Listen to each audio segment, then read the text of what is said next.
Friends, welcome to our channel. Latest ఎపిసోడ్లో ఏం జరగబోతుందో ముందుగానే తెలుసుకుందాం. ఫ్రెండ్స్, డైలీ సీరియల్ నోటిఫికేషన్ కోసం ఛానల్ని సబ్స్క్రైబ్ చేసుకోండి ఫ్రెండ్స్. అండ్ పక్కనే ఉన్న బెల్ ఐకాన్ని క్లిక్ చేసి ఆల్ ఆప్షన్ని సెలెక్ట్ చేసేయండి. ఇక కావ్య అయితే కవి గారితోటి మీరు మాట్లాడితే నేను భరించలేకపోతున్నాను, నేను సహించలేకపోతున్నాను అనామికను అంటూ విడాకులు ఇచ్చేస్తున్నారు. మీరు ఏమని భరించారు? పెళ్ళయి సంవత్సరం కూడా కాలేదు కదా కవి గారు.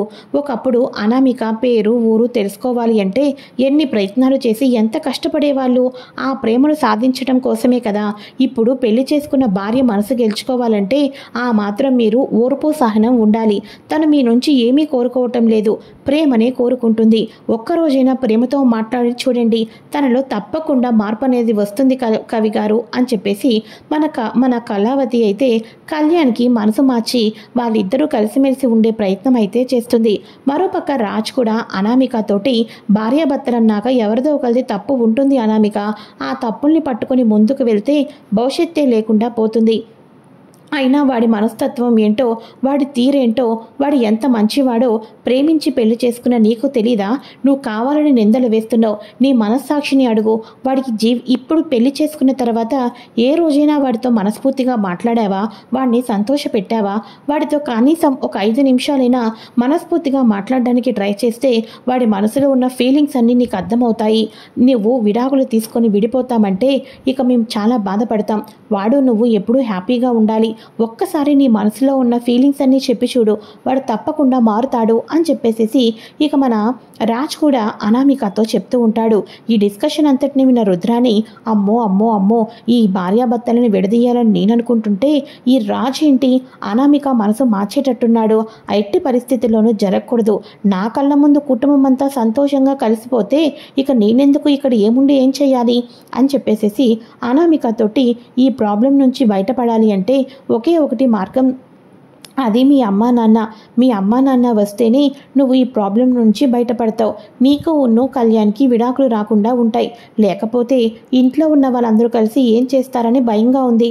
మీ అమ్మా నాన్నను పిలిపించి ఈ విడాకులను వెంటనే ఆపిచ్చేసే అనామిక అని అనగానే, అవునంటీ, నాకు మంచి ఐడియా ఇచ్చారు, థ్యాంక్స్ ఆంటీ, ఇప్పుడే మా అమ్మ వాళ్ళకు ఫోన్ చేస్తాను అని చెప్పేసేసి వాళ్ళ అమ్మ వాళ్ళకు ఫోన్ చేసి జరిగిందంతా చెప్తూ ఉంటుంది. ఇక వాళ్ళ అమ్మ, నువ్వు తగ్గద్దు బేబీ, ఎందుకంటే ఇలాంటి టైంలోనే గట్టిగా పట్టుకున్నావనుకో దెబ్బకు కళ్యాణ్కి విడికాపురం వచ్చేయడమే కాదు, చివరాఖరకు ఆస్తితో పాటు బయటకు వచ్చేటట్టు ప్లాన్ చేద్దాం అని చెప్పేసి తల్లి కూతురు ఇద్దరూ మాట్లాడుకుంటూ ఉంటారు. తన పంతం ఒకే ఒకటి, తను ఈ ఇంట్లో ఉండకోకుండా కళ్యాణ్ని తీసుకొని పుట్టింటికి వెళ్ళిపోయి కళ్యాణ్ ఒంటరిగా కాకుండా తన వెనకాతలు ఉన్న ఆస్తిని కూడా వెంట పెట్టుకొని వస్తే తప్ప నేను ప్రశాంతంగా ఉండలేను అన్నట్టుగా వాళ్ళ అమ్మ అయితే పన్నాగాలు పన్నిస్తూ ఉంటుంది. అయితే ఇక ఇదిలా ఉండగా ఇంట్లో ఉన్న వాళ్ళందరూ కూడా ఇక కాఫీలు అవి తాగుతూ ఉండగా కళ్యాణ్ వచ్చేసేసి వాళ్ళ పెద్దమ్మతో మాట్లాడుతూ ఉంటే ఇక మారుదాం అనుకున్నా కనీసం కొంచెం కూడా విలువ అనేది లేకోకుండా నోటికి ఇష్టం వచ్చినట్టు మాట్లాడుతూ ఉంటుంది కదా అనామిక. ఇక అనామిక మాట్లాడుతూ ఉంటుంటే కళ్యాణ్కి కోపం వస్తుంది. అనామిక, నా ప్రాణ స్నేహితురాల్ని నోటికి ఇష్టం వచ్చినట్టు మాట్లాడొద్దు అని, అప్పు గురించి చెడుగా మాట్లాడొద్దు అని చెయ్యెత్తుతాడు. ధాన్యలక్ష్మి కూడా, ఇక నీ గురించి నేను ఎంతో చేశాను, అయినప్పటికీ కూడా నువ్వు ఇలా నా కుటుంబ పరువు తీయాలనుకుంటున్నావు అని చెప్పేసి మాట్లాడుతూ ఉంటే ఈ మధ్యలో వాళ్ళ అమ్మా నాన్న అయితే వచ్చేస్తారు. వాళ్ళ అమ్మా నాన్న రావటంతో నా కూతురు, నా నా నా బంగారు తల్లి, ఒకగానొక కూతురు జీవితం నాశనం అయిపోతుంది. ఈ ఇంట్లో దుగ్గిరాల వారి ఇంట్లో కనీసం మానవత్వమే లేకుండా పోతుందా అని చెప్పేసేసి వాళ్ళ అమ్మా నాన్న వచ్చి ఇంట్లో ఉన్న పెద్దవాళ్ళని అడుగుతూ ఉంటారు. మీరు పెళ్ళయి ఎన్నెన్ని ఏళ్ళు అయింది, ఈరోజు నా కూతురికి విడాకులు ఇచ్చేస్తాను అన్నాడు. ప్రేమించి పెళ్లి చేసుకున్నది విడాకులు ఇవ్వటానికేనా? ఈ ఇంట్లో ఏం జరుగుతుందో నాకైతే అర్థం కావటం లేదు. అంతగా ప్రేమించినప్పుడు నా కూతుర్ని ఎందుకు పెళ్లి చేసుకోవాలి? ఆ అప్పునే పెళ్లి చేసుకోవచ్చు కదా అని చెప్పేసేసి అనామిక వాళ్ళ అమ్మ కళ్యాణ్ని నిలదీసి మరీ అడుగుతూ ఉంటుంది. ఇక ఇంట్లో ఉన్న వాళ్ళందరికీ కూడా విపరీతమైన కోపం అయితే వచ్చేస్తూ ఉంటుంది. ఇక వెంటనే అప్పుడు మన ప్రకాశం కళ్యాణ్ వాళ్ళ నాన్న, అమ్మ అనామిక, అన్నావంటే ఏదో మీ అమ్మా నాన్న దగ్గర నువ్వు రెచ్చిపోయి చెప్తున్నావు, కానీ అసలు వాడికి ఎన్ని రోజుల్లో ఏ రోజైనా విడాకులు ఇస్తాను అని అన్నాడా? వాడు విడాకులు ఇస్తున్నాను అని అన్నదానికి అసలు కారణం ఎవరో నువ్వు మర్చిపోయావా అని అనగానే, మతిమరుపు జబ్బు నాకే ఉండి తలతిక్కల వేషాలన్నీ వేస్తూ ఉంటాను, మరి ఏం చేస్తాను అని చెప్పేసేసి ప్రకాశాన్ని తిడుతూ ఉంటుంది. ఒక్కసారిగా ఇంట్లో ఉన్న వాళ్ళందరూ షాక్ అయిపోతారు.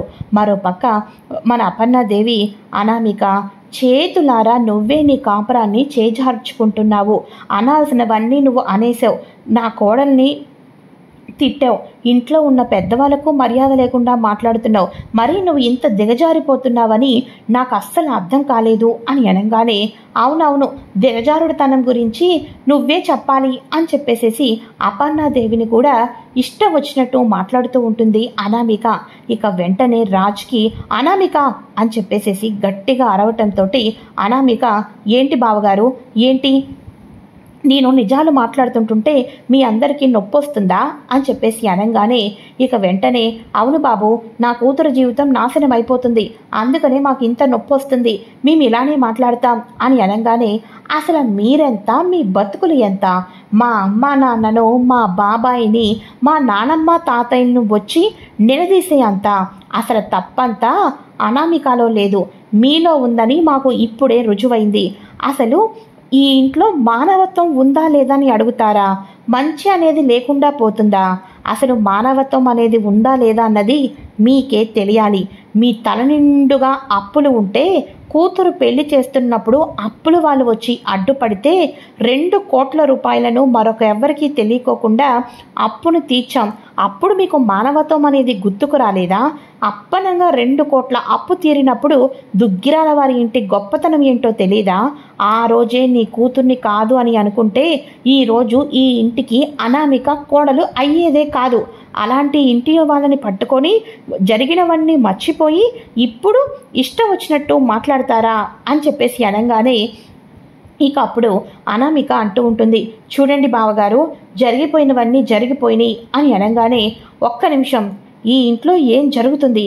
2 కోట్ల రూపాయలంటే మాటలా? ఒరేయ్ రాజ్, 2 కోట్ల రూపాయలను ఇచ్చావా అని ధాన్యలక్ష్మి అడుగుతూ ఉంటుంది. అవును పిన్ని, ఇక ఆ 2 కోట్లు ఇవ్వటానికి కారణం ఎవరో కాదు, ఈ కావ్యే. పెళ్ళి ఆగిపోతుందండి, మళ్ళీ కళ్యాణ్ ఫీల్ అవుతాడండి అని అనగానే, నా తమ్ముడు జీవితం కోసం 2 కోట్ల రూపాయలు నాకు లెక్కే లేదు కళావతి అని చెప్పేసి తక్షణమే అప్పు తీర్చి పీటల మీద అనామికను కూర్చోపెట్టి నా భార్య కళావతి ఇద్దరికీ పెళ్లి చేసి వాళ్ళ ప్రేమను గెలిపించింది. ఈరోజు తలుచుకుంటే వాళ్ళ చెల్లెల్ని పెళ్లి చేసేది కాదా? భర్తని ఇంటిని అర్థం చేసుకోకోకుండా అయినా పుట్టింటి వాళ్ళను తీసుకొని వచ్చింది.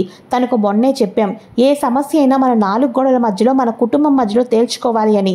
నీ పుట్టింటి వాళ్ళని తీసుకొని వచ్చి సమస్యను రెట్టింపు చేస్తావేంటి అని చెప్పేసేసి ధాన్యలక్ష్మి కూడా అనామికకు వార్నింగ్ ఇస్తూ ఉంటుంది. అయితే ఇప్పుడు అనామిక, అమ్మమ్మ గారు ఇవన్నీ పక్కన పెట్టేసేయండి, నేను ప్రేమించాను, నా ప్రేమ నిజం, కళ్యాణ్ని తప్ప నేను నా జీవితంలో ఎవరిని ఊహించుకోలేను. ఈ ఇంట్లో ఇలానే ఉంటే కళ్యాణ్ నా మాట వినడు, అస్సలు నన్ను పట్టించుకోడు, భార్యగా నన్ను అర్థం చేసుకోడు. కళ్యాణ్ నేను భార్యాభర్తలుగా కొనసాగాలని మీరందరూ కోరుకుంటుంటే, కళ్యాణ్కి నాకు విడాకులు రావాలని కోరుకుంటే మీ ఇష్టం. కళ్యాణ్ ఇక్కడే ఉంటాడు, నేను నా పుట్టింటికి వెళ్తాను. లేదు, మా ఇద్దరికి విడాకులు రాకూడదు, మేము కలిసి సంతోషంగా ఉండాలి అంటే కళ్యాణ్ని నాతో పాటు పంపించండి, నా పుట్టింటికి తీసుకొని వెళ్ళిపోతాం, నేను కళ్యాణ్ని ఇల్లరిపాపు అల్లుడుగా తీసుకొని వెళ్తాను అని అంటూ ఉంటాడే. ఒక్కసారిగా ఇంట్లో ఉన్న వాళ్ళందరూ కూడా అనామిక మాటలకు, అసలు నువ్వేమనుకున్నావు? అసలు నువ్వు ఒక పక్కా ప్లాన్ ప్రకారమే ఈ ఇంట్లో అడుగు పెట్టావని ఇప్పుడిప్పుడే నాకు అర్థమవుతుంది. నీ వెనకాతల వ్యూహం ఏంటో, నీకు డబ్బు మీద ఉన్న మోజు ఆశ ఏంటో మా అందరికీ బాగా అర్థమవుతుంది అని చెప్పేసి అనగానే, ఇక అనామిక అసలు అప్పుతోనే మాట్లాడకూడదు, అప్పు వైపు చూడకూడదు, అసలు అప్పును కూడా పిలిపించండి, కావాల్సి వస్తే అప్పుని ఇక్కడి నుంచి దూరంగానైనా పంపించేసేయండి తప్ప అప్పుతో వీటితో ఎటువంటి సంబంధం అనేది ఉండకూడదు అని చెప్పేసేసి ఇక అప్పుతోటి ఒకసారి లెటర్ రాయించండి, నేను గనక వీళ్ళ మధ్యలోకి వస్తే ఇక నేను విడాకులు ఇచ్చేస్తాను అన్నట్టుగా అనామిక అప్పుతో గనక నా భర్త కనిపిస్తే, అప్పుతో ఇంకొకసారి నా భర్త మాట్లాడినట్టు కనిపిస్తే విడాకులు మీ అందరి ప్రకారమే ఇప్పుడు ఇచ్చేస్తాను అని నేను రాస్తున్నాను. మీరు చెప్పినట్టుగా నేను ఈ ఇంట్లో కట్టుబాటలతోటి ఆచార వ్యవహారాలతోటి మంచిగానే ఉంటాను. ఇక కళ్యాణ్ని కూడా నా ఇంటికి తీసుకొని వెళ్ళను. కానీ నేను కళ్యాణ్ భార్యాభర్తలుగా ఉండాలి అంటే అప్పు వచ్చి కళ్యాణ్తో కానీ ఇక అనామికతో కానీ ఎటువంటి గొడవలు పెట్టుకోను, అసలు వీళ్ళ భార్యాభర్తల మధ్యలో ఇన్వాల్వ్మెంట్ అవను, కళ్యాణ్తో ఫోన్ మాట్లాడను, కళ్యాణ్ని కలవను. ఒకవేళ కళ్యాణ్ ఫోన్లో అప్పుతో మాట్లాడినట్టు ఉన్నా, వీళ్ళిద్దరూ రోడ్డు మీద ఎక్కడైనా నాకు మాట్లాడినట్టు కనిపించినా తక్షణమే నేనే తిన్నగా కోర్టుకు వెళ్ళి దుగ్గిరాల ఇంటి వారసుడైన కళ్యాణ్ నన్ను మోసం చేస్తున్నాడు అని నేనే తిన్నగా పోలీస్ స్టేషన్లో కేసు వేసి మరీ పరువు తీసి మరీ విడాకులు తీసుకుంటాను అని చెప్పేసి అనామిక చెప్పటంతో అసలు అనామిక వెనకాతల ఎంత ఉందా అని ప్రతి ఒక్కరూ షాక్ అయిపోతారు. ఏంటి ఇప్పుడు అప్పుతోటి నీకు సంతకం కావాలి అంతేనా, మన ఇద్దరి మధ్యలో అప్పు రాకూడదు అని అందరి ముందు ఒప్పుకోవాలి అంతేనా అని అనగానే అవును, ఎప్పుడైనా కనిపిస్తే మాత్రం తక్షణమే నిన్ను జైలుకు పంపించి విడాకులు ఇస్తాను అని అనామిక రెచ్చిపోవటంతో ఇక వెంటనే కళ్యాణ్ అప్పుని తీసుకుని రావాలి కదా, అప్పుతోనే అంతా చెప్పిస్తాను, ఇక ఒక్క నిమిషం ఆగు అని చెప్పేసేసి కళ్యాణ్ స్పీడ్గా వెళ్తూ ఉంటాడు. అప్పు ఎక్కడున్నావు అని అనగానే ఎందుకు బై అని అంటూ ఉంటుంది. చెప్పు ఎక్కడున్నావో అని అనగానే ఇక నేను గ్రౌండ్ దగ్గర ఉన్నాను అని అనగానే అక్కడే ఉండి వస్తున్నాను అని చెప్పేసి కళ్యాణ్ ముందు గుడి దగ్గరకైతే వెళ్తాడు. గుడి దగ్గర దేవుణ్ణి దండం పెట్టుకుంటాడు. ఆ తర్వాత దేవుని దండం పెట్టుకొని జోబీలో పెట్టేసుకొని అప్పు దగ్గరికి వెళ్తాడు. ఏంద్రబాయ్ ఏం మాట్లాడావు అని అనగానే ఇక ఇల్లు అయితే వచ్చేస్తుంది. ఏంటి ఇంత స్పీడ్గా నువ్వు డ్రైవ్ చేస్తున్నావు అని అప్పు అంటూ ఉంటే ఇంట్లో ఉన్న వాళ్ళందరూ అక్కడే ఉంటారు. ఇంట్లో ఉన్న వాళ్ళందరూ అక్కడే ఉండగానే ఇక అప్పుడు కళ్యాణ్ అంటూ ఉంటాడు, అప్పుని తీసుకొని వచ్చాను. ఏంటి అప్పుతో నేను ఇక నుంచి మాట్లాడినట్టు కనిపిస్తే, అప్పుతో ఫోన్లో మాట్లాడినట్టు నీకు అనిపించినా, డైరెక్ట్గా మాట్లాడినట్టు అనిపిస్తే నన్ను జైలుకు పంపించి విడాకులు ఇస్తావా? అదే కదా నీ నిర్ణయం. మా ఇద్దరి మధ్యలోకి అప్పు రాకూడదు అని నీ కాళ్ళు పట్టుకొని ఒక లెటర్ మీద సంతకం చేయాలి అంతే కదూ అని చెప్పేసి కళ్యాణ్ అంటూ ఉంటే అవును అవును అని అనామిక అంటూ ఉంటుంది. సరే అయితే ఎప్పుడు కోపం రాని ఒక మంచివాడికి ఒక అర్థం చేసుకోలేని భార్య దొరికితే, కోపం మితి మీరిపోతే పెళ్ళానికి గుణపాఠం ఎలా చెప్పాలో తెలియకపోతే ప్రతి సమస్యకు పరిష్కారం ఉంటుంది. అలా అని చెప్పేసేసి ఎప్పుడు సాఫ్ట్ కార్నర్లోనే వెళ్ళకూడదు అని నిన్ను చూసిన తర్వాతే నాకు అర్థమైంది అనామిక. కాబట్టి నీలాంటి వాళ్ళకు బుద్ధి చెప్పాలి అంటే నాలాంటి వాళ్ళు ఇటువంటి నిర్ణయం తీసుకోవలసిందే అని చెప్పేసేసి ఇప్పుడు నేను తీసుకోబోయే నిర్ణయం జీవితాంతం కుళ్ళి పడి చచ్చి ఏడుస్తావు తప్ప ఇక నువ్వు ఏమీ చెయ్యలేవు అని చెప్పేసి ఆన్ ది స్పాట్లో ఫస్ట్ కళ్యాణ్ గుడికి వెళ్తాడు కదా, అక్కడున్న రావి చెట్టు దగ్గర అమ్మవారి దగ్గర ఉన్న ఒక పసుపు కొమ్మ జోబీలో పెట్టుకొని అప్పుని ఇంటికి తీసుకొని వచ్చి ఇంట్లో ఉన్న వాళ్ళందరూ ప్రతి ఒక్కరూ చూస్తూ ఉండంగానే అప్పు మెడలో 3 ముళ్ళు వేసి, ఇప్పుడు చెప్తున్నా అప్పు నా భార్య అయింది, అప్పు నాకు సొంతమయ్యింది, నాకు అప్పు మీద ఎటువంటి వ్యామోహము లేదు, అప్పుకి నాకు మధ్య ఉన్న నిజమైనది కేవలం ప్రాణ స్నేహబంధం మాత్రమే. నీ మాటలు భరించలేక, నీకు బుద్ధి చెప్పలేక ఈరోజు ఆ బంధాన్ని నిజం చేస్తున్నాను అని చెప్పేసేసి అందరి ముందు కూడా ఇక అప్పు వద్దురా అబ్బాయి వినరా నా మాట వినరా అన్నా కూడా మన కళ్యాణ్ అందరూ చూస్తూ ఉండగా అప్పు మెడలో 3 ముళ్ళు వేసేస్తాడు. ఇక వెంటనే అనామిక షాక్ అయిపోతుంది.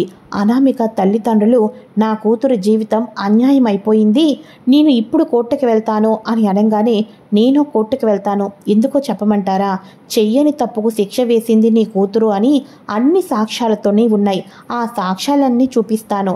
నా కారణం చేత, నా భార్య చేసిన కారణం చేత ఇప్పుడు అప్పు అనే ఒక ఆడపిల్ల మీద ముద్ర పడింది. బస్తీలో వాళ్ళందరూ కూడా అప్పుని చెడుగా అనుకుంటున్నారు. అప్పుకి పెళ్ళి కాదు అని అందరూ ముద్ర వేస్తున్నారు. అటువంటి ఆడపిల్లకు నా కారణం చేత జీవితం అన్యాయం అయిందని, నేను పెళ్లి చేసుకున్న ఒక రాక్షసి ద్వారా తన జీవితం నాశనం అయింది అంటే చూస్తూ ఊరుకోలేను. అనామిక కొమ్ములు దించటం కోసం, నా కారణం చేత ఒక ఆడపిల్ల జీవితం నాశనం కాకూడదు కోసం ఈరోజు నేను నా ప్రాణ స్నేహితురాలైన అప్పు మెడలో 3 ముళ్ళు వేశాను. కోర్టుకి వెళ్తారో, స్టేషన్కి వెళ్తారో, ఎక్కడికైనా వెళ్ళండి, నా భార్య అప్పుని తీసుకొని వస్తాను. మా మీద వేసిన నింద ద్వారా అప్పుకి నేను న్యాయం చేసిన వాడిని అవుతాను అని ఎక్కడైనా గట్టిగా ధైర్యంగా చెప్తాను అని చెప్పేసి అనామికకు ఇంట్లో ఉన్న వాళ్ళందరికీ కూడా ఒక మంచోడికి కోపం వస్తే ఎలా ఉంటుందో అప్పు మెడలో తాళి కట్టి నిరూపించాడు కళ్యాణ్. ఇది friends latest episode. Next episodes కోసం ఛానల్ని సబ్స్క్రైబ్ చేసుకొని పక్కనే ఉన్న బెల్ ఐకాన్ని క్లిక్ చేసి ఆల్ ఆప్షన్ని సెలెక్ట్ చేసేయండి.